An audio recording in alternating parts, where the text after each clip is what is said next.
ఇప్పుడే జీ5 app download చేయండి. చూడండి మీ ఫేవరెట్ టీవీ షోస్ ఎప్పుడైనా ఎక్కడైనా. మిస్సమ్మా మిస్సమ్మా అత్తయ్య మీరేంటి అత్తయ్య అంతలా భయపెట్టకపోతే పిలవచ్చు కదా.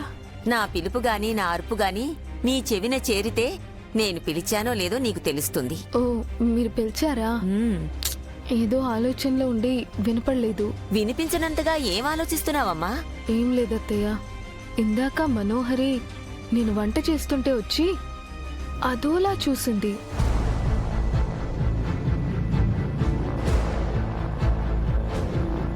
నా గది దగ్గర కూడా వచ్చి దెయ్యంలా నిలబడి చూస్తూ ఉంది. నేను చూసి ఏంటని అడగగానే నీకోసం వెతుకుతున్నానని చెప్పింది. అవునా? మళ్ళీ మనోహరి ఏమైనా ప్లాన్ చేస్తుందని ఆలోచిస్తున్నావా? కాదత్తయ్య, ప్రతి పౌర్ణమికి మనోహరి ఇంట్లో ఏదో వెతుకుతుంది. ఒక పౌర్ణమికి నా దగ్గరికి వచ్చి ఆరో అక్కతో మాట్లాడినట్టు మాట్లాడింది. ఆరు కొనిపెట్టలేను అనుకున్నావా? కొనుక్కోలేనని అనుకున్నావా? నేను తిట్టగానే సైలెంట్ గా వెళ్ళిపోయింది.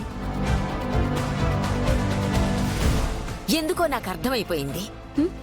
అర్థమైందా? ఎందుకని అత్తయ్య గారు? ఎప్పుడు ఎవరిని ఎలా అడుగుదామా అని ఆలోచించి ఆలోచించి పిచ్చి పట్టేసినట్టుంది. నేను సీరియస్ గా మాట్లాడుతుంటే జోక్ చేస్తున్నారేంటత్తయ్య? లేకపోతే ఏంటి, ఆ మనోహరి మాటలకే అర్థం ఉండదు.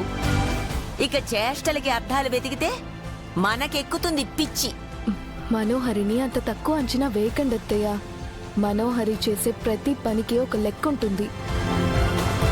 ఇలా పౌర్ణమి రోజు వింత ప్రవర్తనకి కూడా ఒక కారణం ఉండే ఉంటుంది. ఏం కారణమై ఉంటుంది?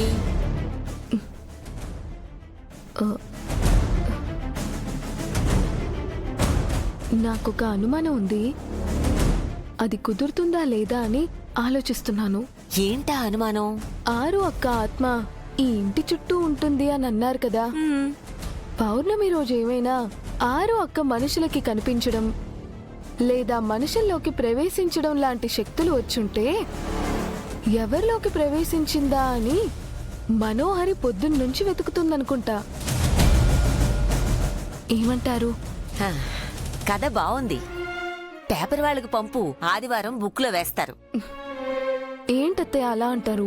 లేకపోతే ఏంటమ్మా, ఆత్మకి శక్తులా? ఎక్కడైనా విన్నావా ఇలాంటివి?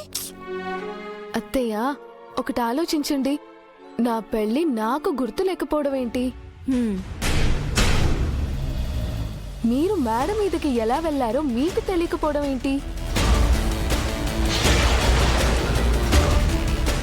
ఈ ఇంట్లో అప్పుడప్పుడు అంత పట్టనివి జరుగుతూ ఉంటాయి. దానికి కారణం ఏంటి చెప్పండి? నీ ప్రశ్నలో అర్థం ఉంది, కానీ నీ అనుమానంలో లేదు మిస్సమ్మా. నువ్వు అతిగా ఆలోచించి బుర్ర పాడు చేసుకోకు. సరే అత్తయ్య, పదండి. పద.